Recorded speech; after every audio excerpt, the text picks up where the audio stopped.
Hello, everybody, and welcome back to Quest for Truth. We are continuing our study through Luke, and we're beginning in chapter 9 today. Now, the last few weeks, we just finished out chapter 8, and that was a lot about the kingdom of God, how Jesus came not to begin his kingdom, but to tell about his kingdom and to give glimpses of what his kingdom will look like when it comes. And in this next passage, the beginning of chapter 9, we see that Jesus sends out the 12 disciples to preach that same message and to heal people. So I'm going to go ahead and read through it. It's Luke chapter 9, verses 1 through 11. And he called the 12 together and gave them power and authority over all the demons and to heal diseases. And he sent them out to proclaim the kingdom of God and to perform healing. And he said to them, Take nothing for your journey, neither a staff, nor a bag, nor bread, nor money, and do not even have 2 tunics apiece. Whatever house you enter, stay there until you leave that city. And as for those who do not receive you, as you go out from that city, shake the dust off your feet as a testimony against them. Departing, they began going throughout the villages, preaching the gospel and healing everywhere. Now Herod the Tetrarch heard of all that was happening, and he was greatly perplexed, because it was said by some that John had risen from the dead, and by some that Elijah had appeared, and by others that one of the prophets of old had risen again. Herod said, I myself had John beheaded, but who is this man about whom I hear such things? And he kept trying to see him. When the apostles returned, they gave an account to him of all that they had done. Taking them with him, he withdrew by himself to a city called Bethsaida. And the crowds were aware of this and followed him. And welcoming them, he began speaking to them about the kingdom of God and curing those who had need of healing. So again, we have this continuation of the preaching of the kingdom of God and the healing that Jesus has been doing in the last 4 chapters or so, and now it's given over to his disciples to do. But before he sends them out, in verse 1, we see that he gives them power and authority over demons. So he gives them what they need to be able to do this task that he has given them. And then, we even see that more so in verse 3, as it says, Take nothing with you. And so they were in full reliance upon God and upon the power of God through other people who would be, listening to them and in these places where they're going to provide for them. And before we go any further, I just want to point out that this isn't a prescriptive passage of what it looks like to share the gospel, to share the kingdom of God. This is a descriptive passage. And the difference there is that a descriptive passage describes what happened. It's a historical narrative. It tells what happened, and that's what this is. A prescriptive passage would be a forward-looking passage saying this is how this should be done, and then you have to look at whether that still applies given certain circumstances changing. For example, if you go back and look at the law, that wasn't just a descriptive passages, they were prescriptive in order saying to keep the law, and yet there are some nuances in certain parts of the law because of Christ. So you have to look at those a little bit differently based on, the specifics. But it's still a prescriptive passage prescribing for the future. So this passage isn't saying that we should all, leave our homes and take nothing with us and go out and go to all different towns and villages and share the gospel everywhere we go and stay with, not have anything with us except for the clothes that we have on. That's not what it's saying. It's descriptive of what Jesus told them to do.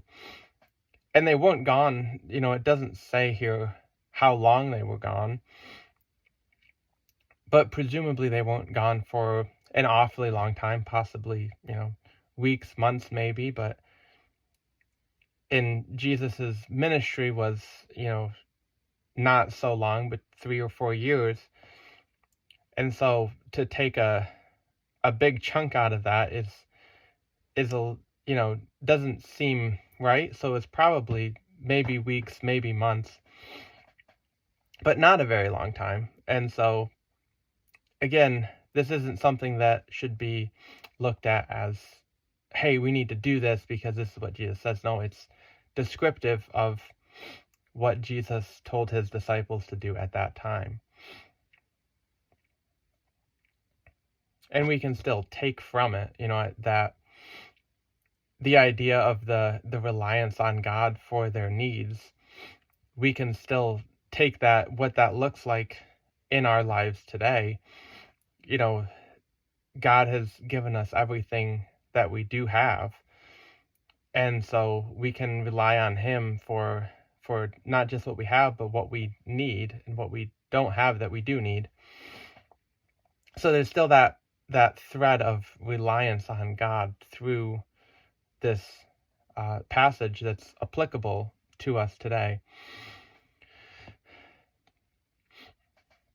So picking up in verse 5, we see that there are some who accepted the disciples and their message, and accepting them, they accepted Jesus, they accepted God.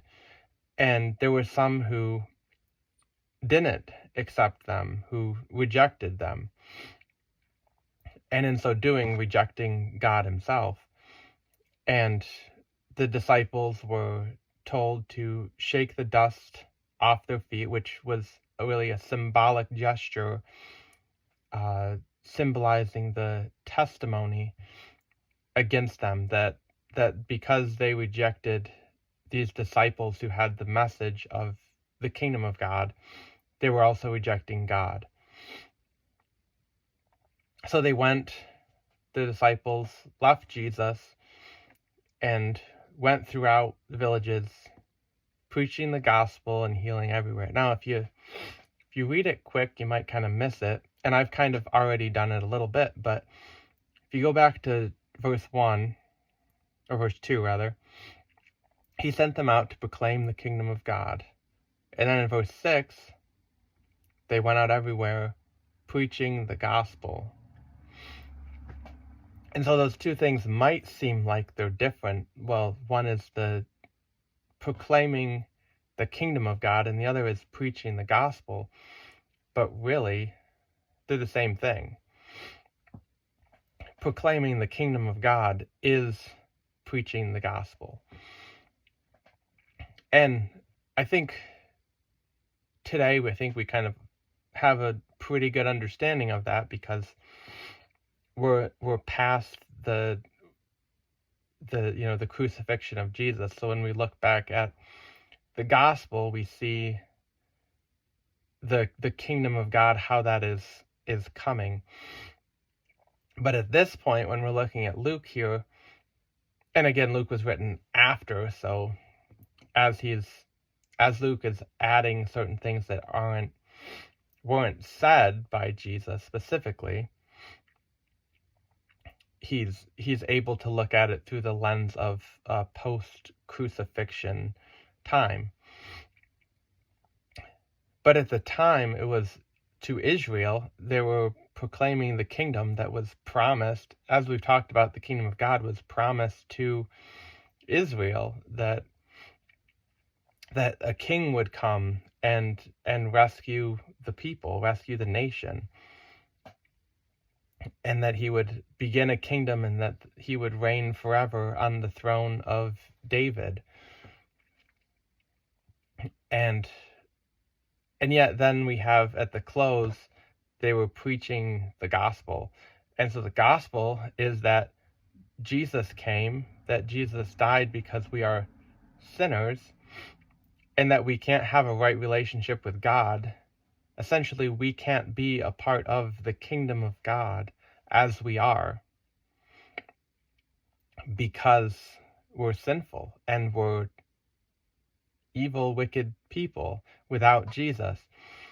And God can't allow us into his kingdom in that way. And so he sent Jesus to die for us so that he would take our sin and pay the punishment for it while he puts his righteousness upon us. And so now in the eyes of God, we are seen as righteous. And so the kingdom and the gospel are really preaching the same story, just I think from a little bit of different angles. The kingdom of God is more of a Israel-centric, especially at this point. Although remember that Luke was written to Gentiles, and so I think that kind of brings out this idea where he wants to bring in the gospel because he's been talking a lot about the kingdom of God. And so to a Gentile listener, they might get, well, we keep talking about the kingdom, and then he says, well, they're preaching the gospel. Like, this is the gospel that they're preaching. The kingdom, preaching the kingdom is preaching the gospel. And so for a Gentile, that kind of makes it a little bit more make sense of this whole idea of preaching the kingdom. And so now, verse 7 kind of starts a strange passage, a few verses right in the middle of this ministry. In verse 10, we see the apostles return. But before they return, Luke inserts this little story about Herod the Tetrarch. Now, this is the other Gospels would, like Matthew, I think, calls him King Herod. He wasn't technically the king. He thought of himself as the king, and he wanted to be the king, which is actually why his reign ended, because of his attempting to be king. But he was actually the Tetrarch, which is just a ruler, essentially, of the area. Obviously, Luke knew what he was talking about, and if we looked into the history of it, we would find that. But so anyways, Herod is the ruler of the land, the highest ruler in this area, and he's heard all that was happening. So remember, Herod he has already at this point put John the Baptist to death, and so he thinks himself the king, and he hears about this man who's going around with a large following, people flocking to see him, and he's preaching this kingdom. And I think that any ruler, especially one who aspires to be king, would have to take a step back when they hear someone is preaching about a kingdom that is not of theirs, not of this king's, especially with such a large following. And so Herod, of course, takes interest. Now, the passage here doesn't necessarily say that he was seeking to kind of stop this kingdom from happening, but I think the assumption can easily be made that a person who aspires to be king, which I think it's interesting that, again, Luke points out that he's actually not the king. He doesn't directly point it out, but he says he's the Tetrarch rather than the king. But he wants to be king. And so, of course, he is going to be very against another king that is coming up, taking people with him, especially as we've talked about how the Israelites, the Jewish people, viewed the Messiah at this point coming to overthrow Rome. And so if you have that information and you see this person who's claiming to be the Messiah, you would of course be concerned for your own authority. But there's also another aspect to his concern about this idea, because some people are saying that it's John the Baptist rose from the dead. And like I said, he put him to death. And so if you put someone to death and they come back to the dead, of course you would be concerned that they might have a vendetta against you, maybe. But other people were saying that it was maybe Elijah or one of the other prophets had risen. And Herod says, I myself had John the Baptist beheaded. But who is this man about whom I hear such things? So there's some kind of realism here, saying it can't be John the Baptist because I had him beheaded. But who is this man who is claiming to be this ruler of the kingdom, this new kingdom that he's announcing? And he kept trying to see him, so of course he was interested. And I think that this whole idea, we have this, why Luke put this here is because the gospel is being spread by the 12, and they're preaching everywhere, and then Herod hears about it. And so it really makes sense for Herod to hear about it in this context of Jesus not just going from place to place with the disciples, but actually sending them out. And so this message is now being heard at a wider pace more frequently, because of that there's just more people out in the villages. So then the apostles return, and Jesus takes them and withdraws to Bethsaida. And I think one of the interesting things throughout Jesus' ministry is that when the crowds start to follow him, he withdraws. And that's not really the telltale sign of someone who's trying to create a coup against a kingdom, against Herod, because that's what Herod thinks is going to happen. And yet in the next verse, Jesus is taking a step back from these crowds and this idea of, the kingdom being here now. And that's kind of, as we've talked about before, that just brings to light this idea that Jesus's kingdom is not right now.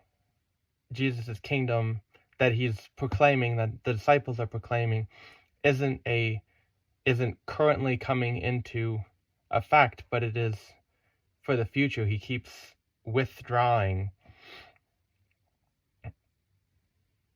His kingdom is yet to come.